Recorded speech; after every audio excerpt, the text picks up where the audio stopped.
You're listening to WRUU-LP, Savannah, Georgia, 107.5 FM. WRUU.org. We are Savannah Soundings, community radio with global soul. And good morning. This is Wayne, and it's time for Savannah Lexicon. I do appreciate y'all listening here this morning. Hope you're having a good day. And got an interesting show for you here this morning on Savannah Lexicon. It's going to be a kind of a retrospective. Going to go from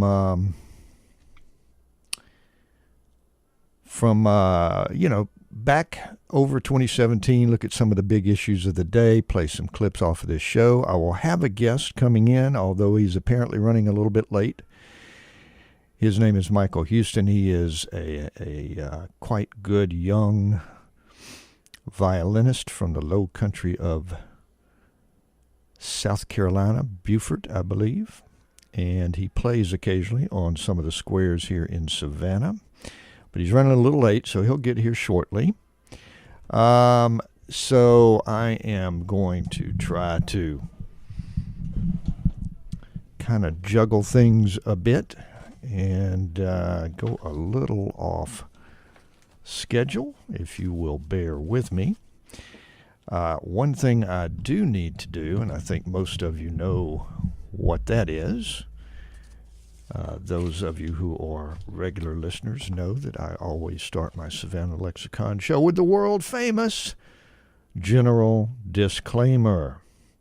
The viewpoints expressed in the following program are not necessarily those of WRUU, its license holder, or its staff. Okay? All right. We got that.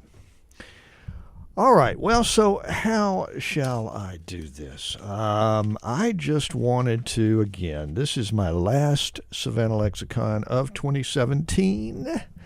Don't you worry. I'll be back in 2018 next week. But it is the last one for 2017. And so I thought, well, I should kind of go back and just, take a look at some of the issues, the main issues of 2017, as well as talking about and using some clips, a few clips from various shows that I had here on Savannah Lexicon during 2017, and it's just a representative mix. It's there's no I didn't pick the clips out for any particular reason other than they just show a good number of the issues that we've talked about here on the show. However, I did have a kind of a guiding light, if you will, that was presented in the latest edition. The latest edition of Connect Savannah, which, if you have not seen it yet, they include in it 17 for 17 year in review. So it's perfectly timed to for me to work a little bit off of in kind of putting this thing together for you.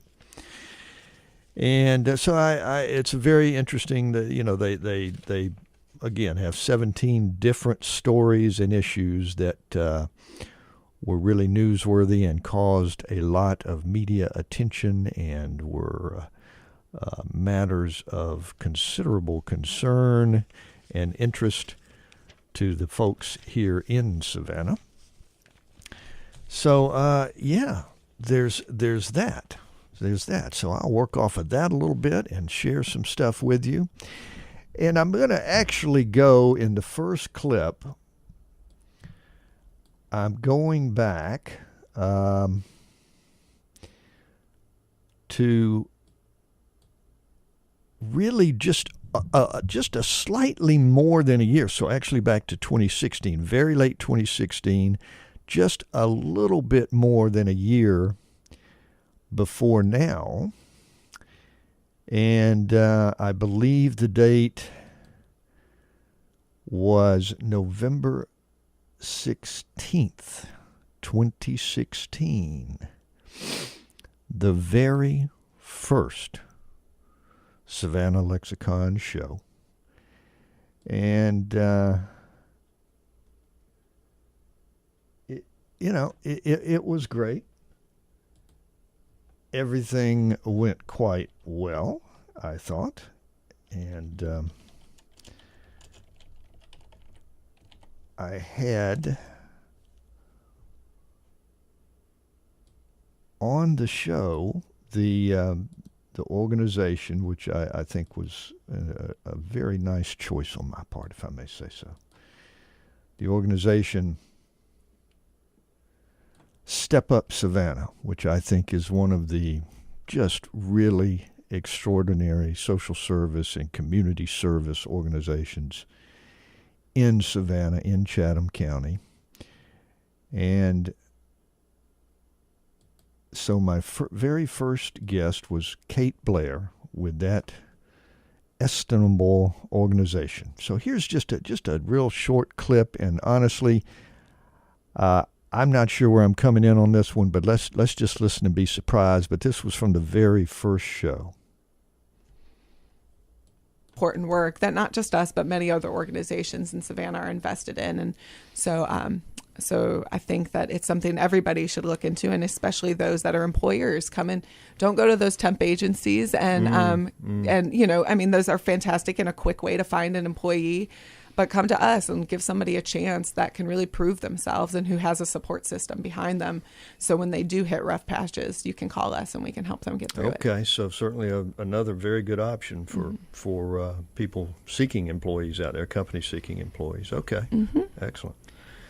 Okay, let's hold on just a moment, and I'm going to tell you that this portion of WRUULP Savannah Surroundings programming is made possible by a grant from Well Fed, a food, dining, and sustainable living magazine, available at locations around Savannah and online at wellfedsavannah.com. Okay, Kate. All right, and we also have you deal a lot with advocacy and education. Anything further you want to say about workforce development? No, that pretty much captures the workforce development. Okay, and then we have advocacy and education, another main thrust of your activities, the organization's activities. Yes, and I'm going to try and keep this short because I could talk about this one for hours because it's what I'm most passionate about. Okay. So I'll show some bias, but to be fair to my colleagues and the others, I won't. But we do, in our advocacy and education, we kind of lump quite a few things under that.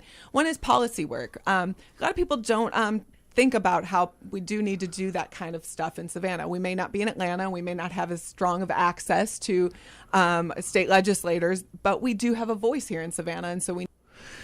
Okay. So that was Kate Blair, my very first guest on the very first Savannah Lexicon, November 16th, 2016. I want to go on and get that, even though this is ostensibly a retrospective of 2017. That was almost 2017, and it'd just be silly not to, it'd be silly to do a retrospective and not go on back just a little bit further than 2017 to the very first show. And I was so lucky to choose, I think, Step Up Savannah to be that first show, to have Kate come on, who really knows her stuff, and so it worked out beautifully. She just was so informative and made it so easy for me. That was my as I say, my inaugural show, and I was definitely uptight about it and worried about it, and so I was really happy that she came on and just did such a grand job with that. All right. This is Wayne. You are listening to Savannah Lexicon. I do appreciate you tuning in here this morning. As I said, I do have a guest coming on, and he is just now getting here. His name is Michael Houston. He's a wonderful violinist, so he's just getting here. I'm going to need to kind of get situated with him. So let me do this. I'm going to need to take a brief pause for the cause, a little musical interlude. And you know what, though? I'll tell you what we could do. Rather than the old musical interlude, why don't I just go ahead and put on one of my early shows too, fairly early anyway, and that was Alderman Bill Durrance, whose district includes the downtown area. So I was going to put this on a little bit later and set it up. But you know what? Listen to this. This is still, I think, of interest even today for that matter. And listen to this while we get situated, and we'll be back with you very shortly. So hang on there with us. We'll be back. City Council, 2nd District, which is, wow. It's a tough one, I would think. I mean, you know, obviously we've got the historic downtown, and you've got such a disparity in this district. Yeah. Talk a little bit about that. I mean, well, so the district, his district is a historic downtown, and then it kind of goes all the way out to, I guess, Victory, sort of on the east side, essentially. Is that? Well, the approximate boundaries, there's a couple of little bump outs to this, but the boundaries are River Street, and it's actually the center line of River Street. The north side of River Street, the little strip between the River Street and the water, belongs to Van. That's First District. You're kidding me. No, but from River Street, the way boundaries are drawn, of course, has to be done in a way that gives us all equal population. But from River Street to Victory Drive, and from the center line of MLK to Ash Street, which is just west of the Truman Parkway. Okay. So just the side of the Parkway. All so right. It is quite a unique district, I think, and when I say that, I don't mean to sound like I'm saying it's somehow more special than any of the other districts. I wind up with 5 other guys, vehemently disagreeing with me about that. I think it's unique in the mix that we've got in several ways. One, it's probably the district with the highest contrast of income. Of affluence and poverty, between the more of the downtown area and the east side of the district. It has I'm pretty sure, I haven't done an actual survey of this, but it looks likely that it has the biggest mix of use because it not only has all the residential aspects of the different neighborhoods, but we've got pretty much most of the government facilities, not all certainly, but most, with the city, county, state, and federal activities that happen within the 2nd District. Right. We've got a lot of educational activities happening within the district. Of course, it's probably the biggest concentration of commercial activities, businesses, retail, as well as offices. So, it's a substantial mix, and physically, it looks, again, I haven't measured it, but if you just look at the district maps, physically it looks like it's the smallest in geographic area, which would speak to the density of the district, too, since we have to have the same resident population. I believe it's about 25,000 residents per district. Okay. All right. Well, there's a lot going on these days. There's a heck of a lot, and I guess well, let's try and get a handle on this thing, because there are several things going on. There's, of course, the big, Savannah Forward, I guess, planning thing that is going on, and that's kind of primary at the moment, I suppose. And you're having these strategic planning meetings for the public. Yours is May 17th, right? Yes. 6 to 8 p.m. Savannah Civic Center. Because you're getting the public's input on what they want in this big planning thing, which really is establishing things. Not that it's going to be written in stone, but I mean, the idea is almost to go even as much as 20 years out, at least conceptually, right?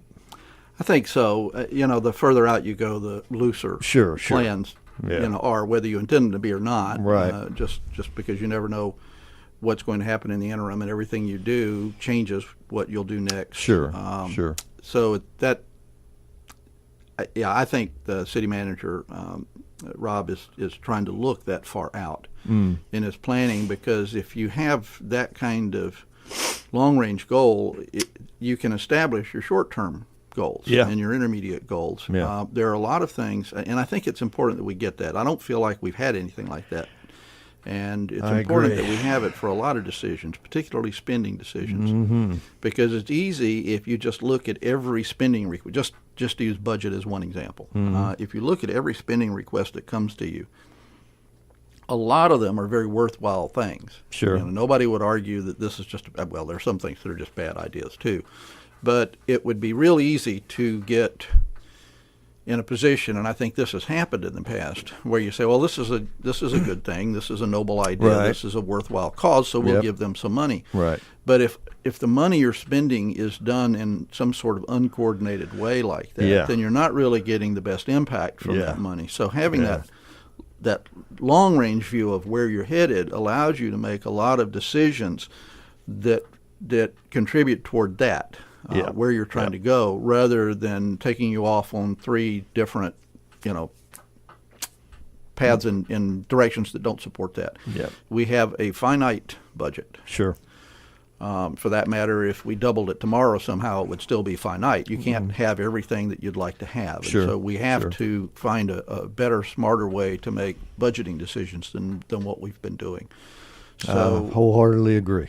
A lot of the problem we got into last year was that we had a budget that had been mostly prepared before Rob got here, before the new city manager got here. Right. But he had to take it on and finish it up to prepare for this year's budget, and we wound up with a $16 million shortfall. And that, he had weeks to figure out where to either get that 16 or to cut it out of the budget. And so what we need is a better planning process, and that's where he's headed with this, is to give him a better way of organizing or reorganizing staff and departments so that we get better efficiencies that way, and then a better way to identify in our spending priorities what supports the goal and what might be, a good thing, but we just can't afford it because it doesn't support the goal. Yeah.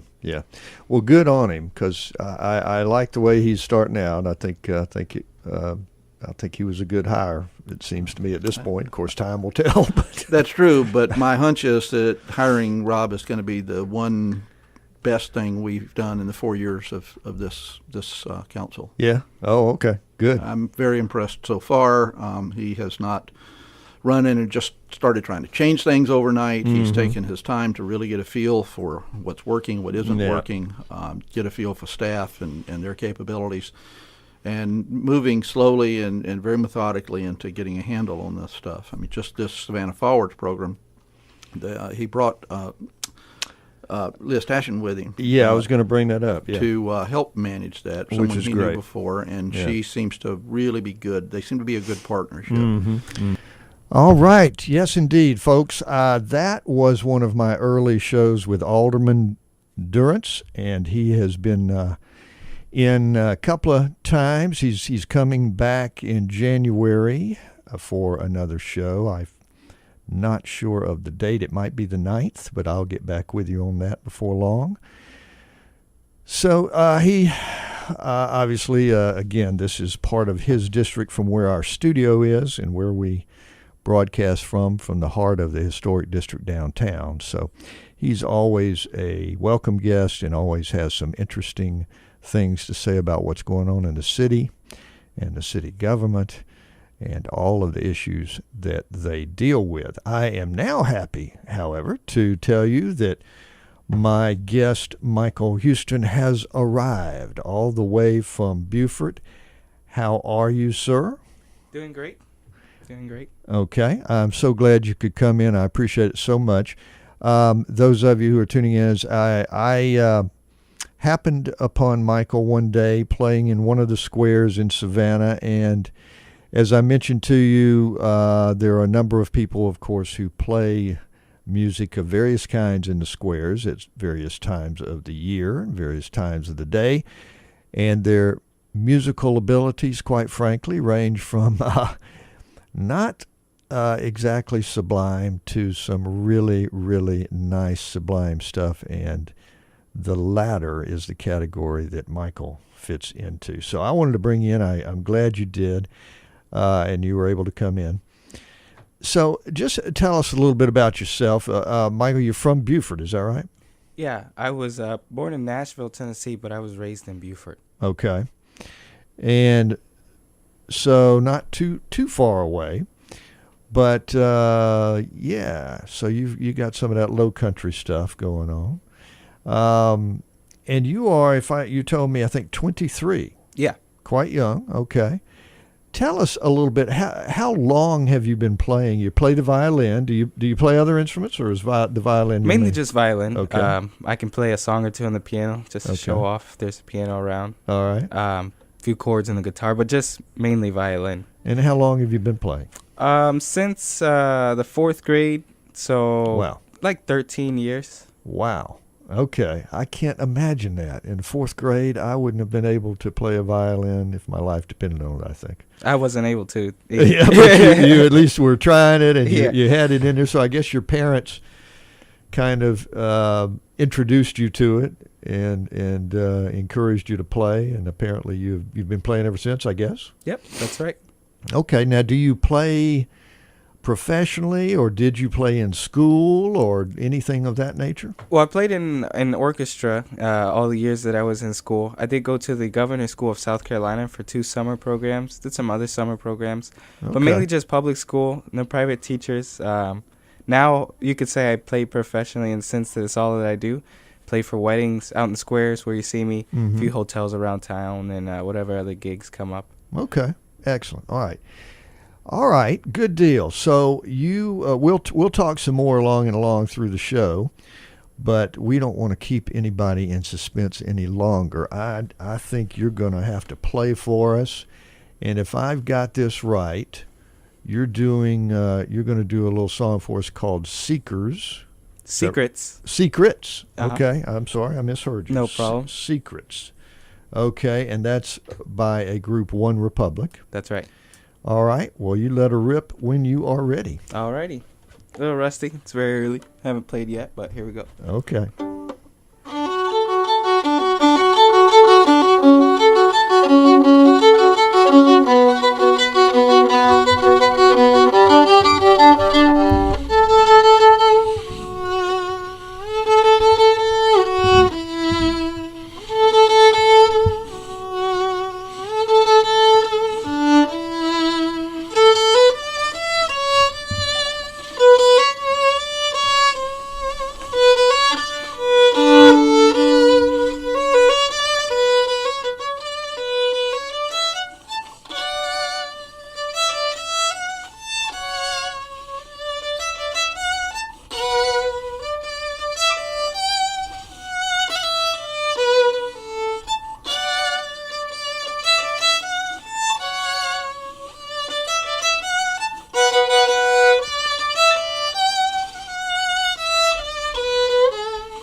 Bravo, Michael. Bravo. Nice. Thank you. Yeah, so imagine, and I don't remember, honestly, but I think the first time I heard you was spring or summer. And just imagine, folks listening out there, I'm just walking through the squares as I do every day, and I had heard some square musicians, you might call them, before, but not like that. And all of a sudden I'm walking along, and in fact, I swear, I think that might have been the very song you were playing. Perhaps, yeah. And that beautiful sound comes wafting through the air. And that's when I made a point of saying hello to Michael, and I've been trying to get him onto the show ever since, in between his schedule or my schedule, mostly my schedule. We haven't been able to do it to now, but I'm glad that we did. Very, very good stuff. And see, I recognize that song. I just don't recognize the title at all. But I recognize that melody. That's beautiful. Beautiful, good stuff. All right. For those of you who are just tuning in, this is Savannah Lexicon. And we are already at halfway point on the show. I can't believe this. So it is going by fast, but I do appreciate you tuning in. Again, this is a show today that is kind of a retrospective, to the extent that I can get it done in such a short period of time, of the past year, and including the past year of my show, with some snippets from previous guests, as well as a little bit of talk about some of the issues that have been on everyone's mind this past year. But once again, for now, just a brief break, but again, we'll be back very shortly. Hang in there. Portion of WRUU LP Savannah Soundings programming is made possible by a grant from Brighter Day Natural Foods, offering produce, vitamins, and supplements, and a deli and juice bar. Brighter Day is located at 1102 Bull Street at the south end of Forsyth Park. More information available at 912-236-4703 or brighterdayfoods.com.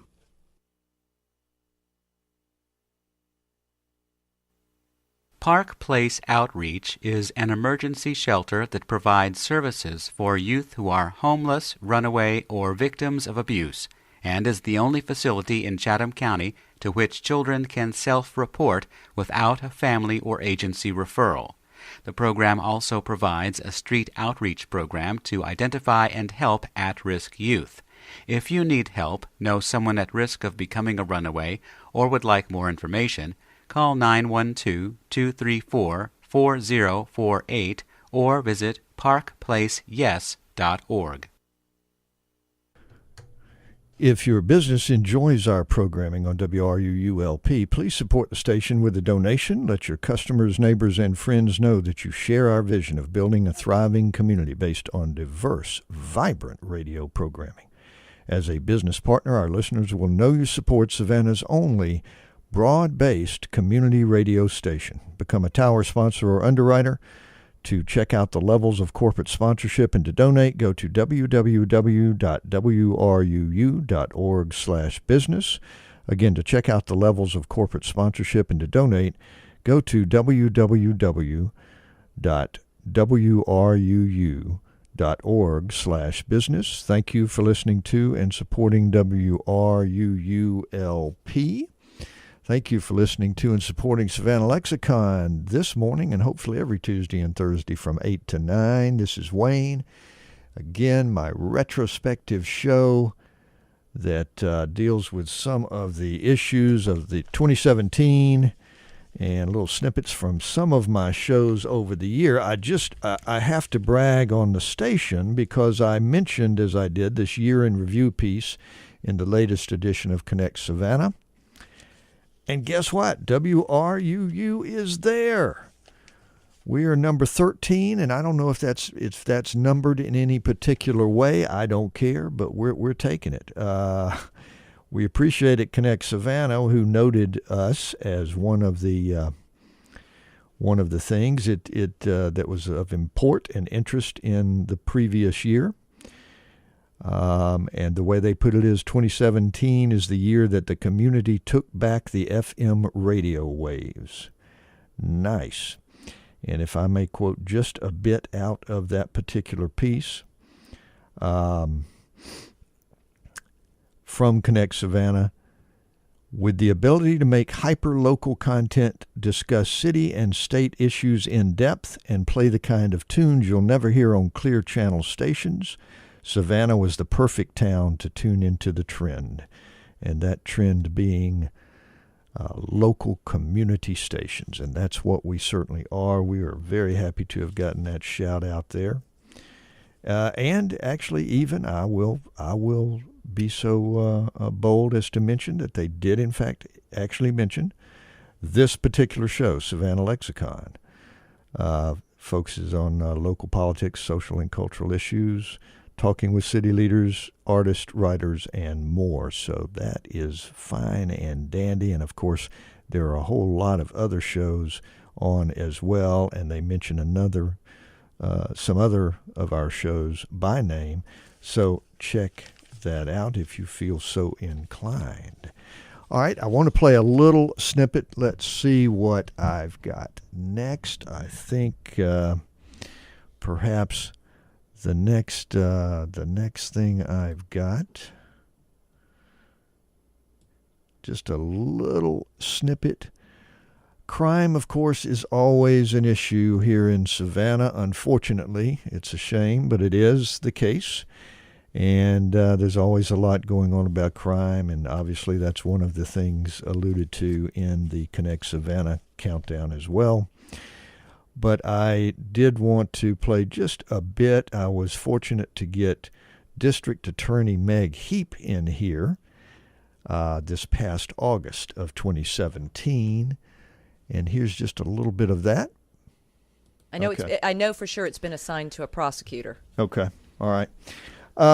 You've engaged in some proactive measures, and certainly the mentoring program we were just talking about is one such thing, but other things to increase effectiveness in dealing with this kind of garbage, this kind of unfortunate stuff that happens.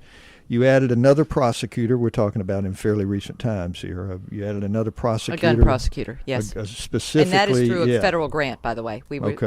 I have someone who is actively researching to find funds. I mean, we're always liking funds, so we look for federal funding on a regular basis. And we're working with Georgia Southern. We have a professor over there that works with us, which I think is great because, again, people want some accountability. So the professor helps us also look at, success rates. Is it measurable? I can come back to you and say, okay, this worked. Yeah, this one did not. We're not going to do that one again. Because I think that's going to happen. If everybody says, you're going to have things that don't work.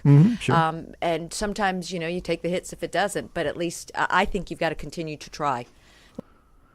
All right, that was a show with District Attorney Meg Heap from back in August, and I was appreciative that she could come in to the show and, talked about what's going on and various methods that the District Attorney is using to deal with the judicial portion of the law and order equation. So that was one of the things. I was happy to get her on the show as well.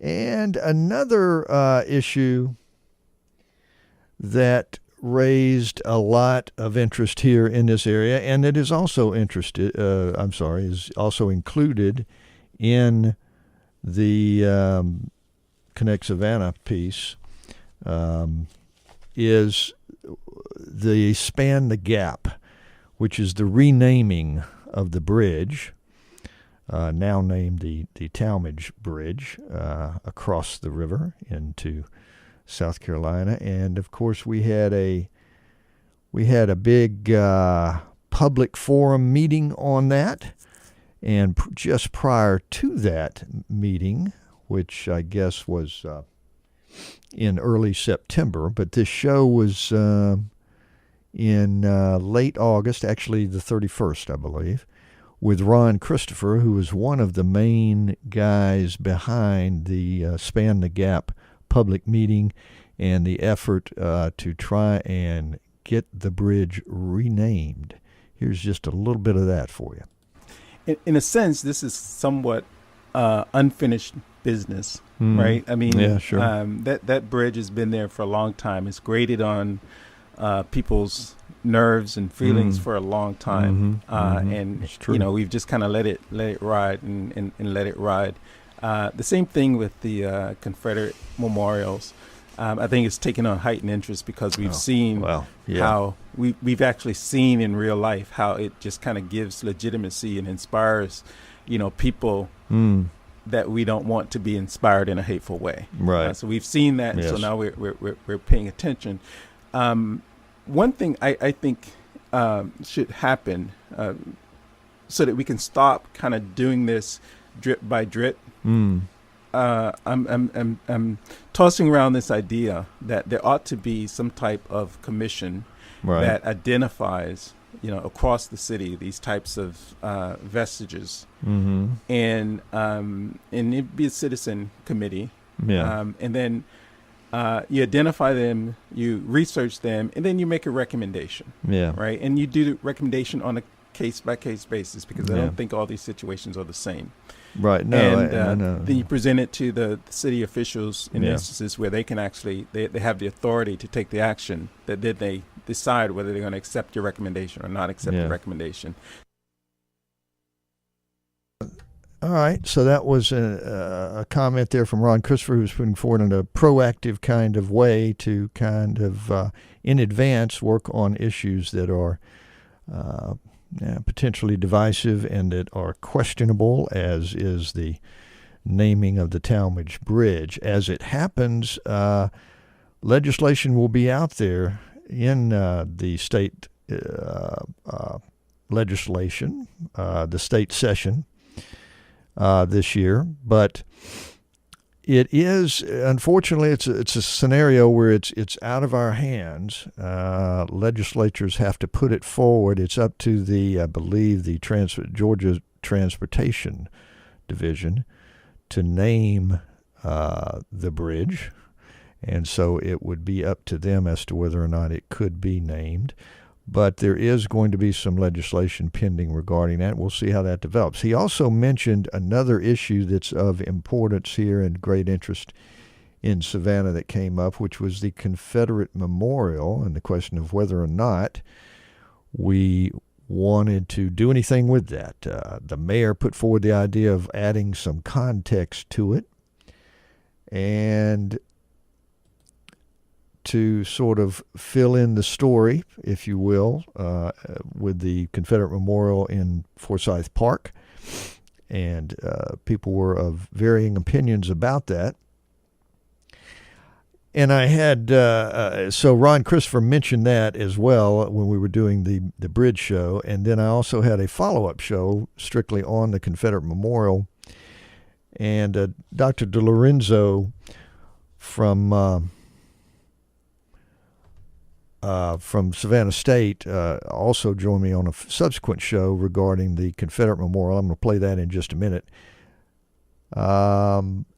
That was a little surprising to me in that there was a poll taken, although you wonder about these polls sometimes, how many people are actually taking it and how's it coming out, how's it shaking out. But essentially there's a lot less interest in that than I would have thought. I would have thought, frankly, that the Confederate Memorial issue would have been perhaps even stronger and more divisive than the renaming of the bridge. But apparently that turns out not to be the case, according to some statistics that was released by the city following a call out for input on that. And apparently most people in the city don't seem to really be that concerned about the Confederate Memorial and think that we really don't need to do anything at all. Here's part of the earlier show that I did with Dr. Lorenzo, and I believe, I'm not sure the date on this one, but it was not terribly long after the Span the Gap show. I'd like to see it really broadened even with public forums. Well, we had the public forum on the Span the Bridge, right. The Talmadge Bridge scenario, and so maybe something like that for this. Yeah, perhaps a series of public forums and discussions on this that can really maximize the input of the public, because these are public spaces, and they absolutely. They reflect the values of the community in some respects, and so I think that the public should be very involved, and there's no rush to, I would argue, to decide this immediately. It can be. I'm not saying we should stall it indefinitely or anything, but I mean there could be a series of forums, conversations where we really, and it might be. I think it might be useful to get people in conversation with one another. I mean, I think that at our forum that we held at Savannah State, it was almost therapeutic for some to vent, to engage with others, and there were some that were kind of dug in their opinions, and then they reached out to me later and said that they changed their minds. All right, that was Dr. Lorenzo earlier this year about the Confederate Memorial scenario. Now, Michael Houston is going to grace us with a little more music. Michael?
Excellent, and tell us about that song. I recognize that, but you did a very unique kind of version of it. Yeah, that's Frank Sinatra.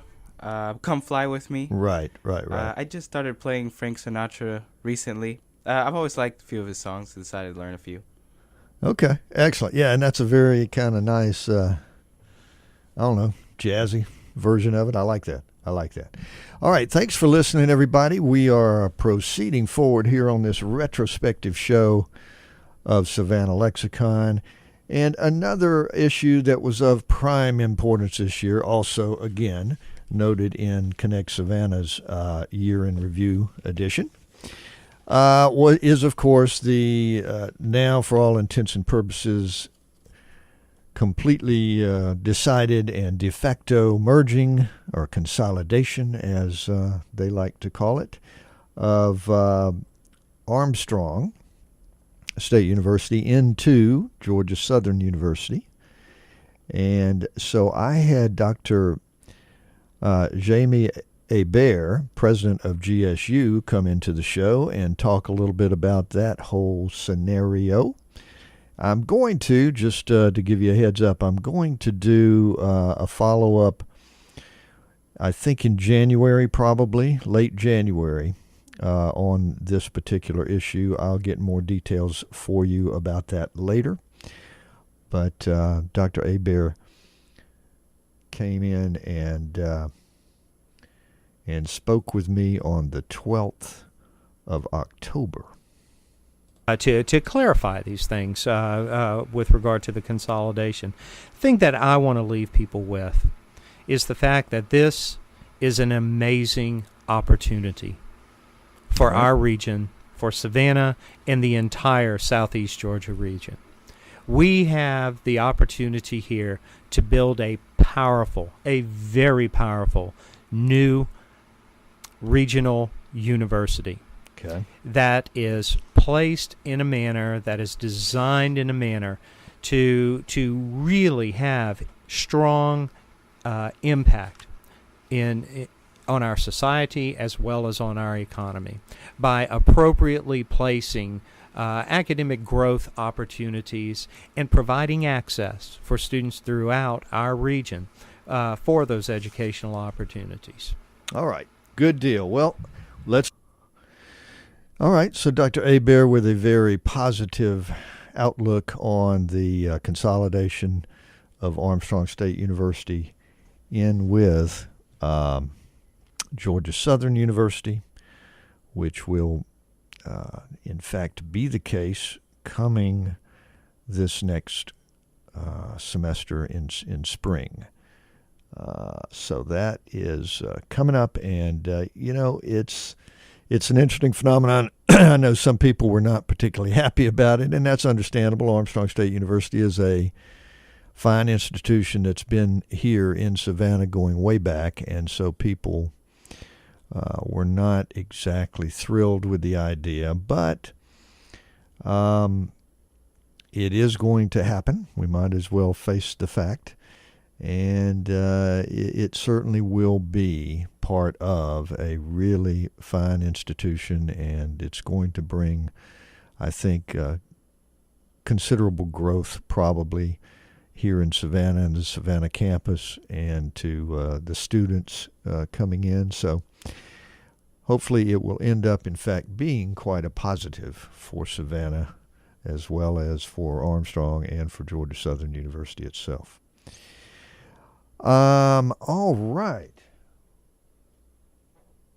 We are getting into the final segment of the show. I can't believe that the time is flying by so quickly. Let's see. We have maybe another clip, but again, I just wanted to do a little retrospective. I can't believe I've been doing this show for over a year at this point. It blows my mind. I'll remind you that there is a Savannah Lexicon Facebook page. I'll remind you that you can find previously recorded editions at YouTube, and a simple search Savannah Lexicon YouTube will take you where you need to go, no doubt, and find all sorts of good shows that from the past year plus. And from time to time on the Facebook page, I just provide that link and link sometimes to particular shows that have occurred. So you can keep up with it. You can go back and listen to some of the older shows as well as keep up with shows as we move forward. I do appreciate everybody's interest in Savannah Lexicon so much. It's a great joy to me to be able to do this, and I love being able to bring people on who have so much good information for the community, whether it be from politics, educational arena, social services, and then occasionally a show just for fun, just kind of a show to perhaps with a theater group. We did Odd Lot Improv one time, which was an interesting show. We've had several theater groups come in and do actual scenes for us here on the show. So we do all kinds of things here at Savannah Lexicon, and I'm glad that those of you who are listening do so, and please continue to do so and tell your friends about it. All right. So, Michael, how you doing? Doing great. Okay. All right. I'll tell you what.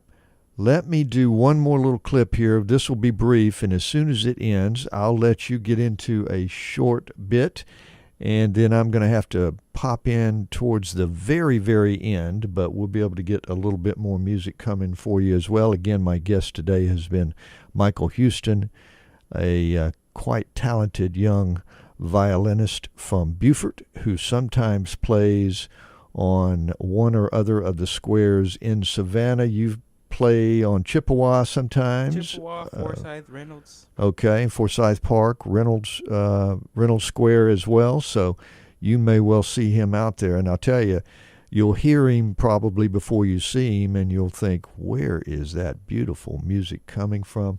All right, one real short clip from a very recent show with Coco Pappy concerning Bull Street Labs and Creative Coast, and then some more Michael, and then we'll probably just about be finished. So listen to this, if you would, please. We exist to grow the creative economy in Savannah. We exist to provide support structures to people who are saying yes to Savannah, yes to rooting down here, yes to starting their business here, yes to really staying put, right? Because ultimately, we want to help you with your business, but we want you to stay in Savannah, right? Right. I think Savannah in the past it's really easy for really thoughtful, talented, innovative people to go to easier places, right? It's easier to go to Atlanta. It's easier to go to New York. It's easier to go to San Francisco. Sometimes it's more exciting, but we really want to get people to root down here and sort of help us grow Savannah, because we know Savannah's awesome, right? Like I love this place. And I hope you love this place too. Yeah, we're for people who are saying yes to Savannah. And this show is saying yes to Savannah and helping you to know some of the things that are wonderful about it, and acknowledging some of the problems, but also trying to come up with some ideas with the various folks that I bring in on the shows, the experts, and the people in positions who are able to do some things. So do keep listening. I do appreciate it. And we're going to have a little more music. Got just a few minutes. We're going to have a little more music with Michael, and then I'm going to take you into background briefing, which follows me. And then, of course, after that is Democracy Now! So no need to touch the dial. There's nothing but good stuff here in the mornings on WRUULP Savannah, Georgia. And indeed, you are listening to WRUULP Savannah, Georgia, 107.5 FM, WRUU.org. We are Savannah Soundings, community radio with global soul. And you know what? I think I'm going to just let Michael just take us on out, and tune in next Tuesday for the next edition. Y'all have a very good day.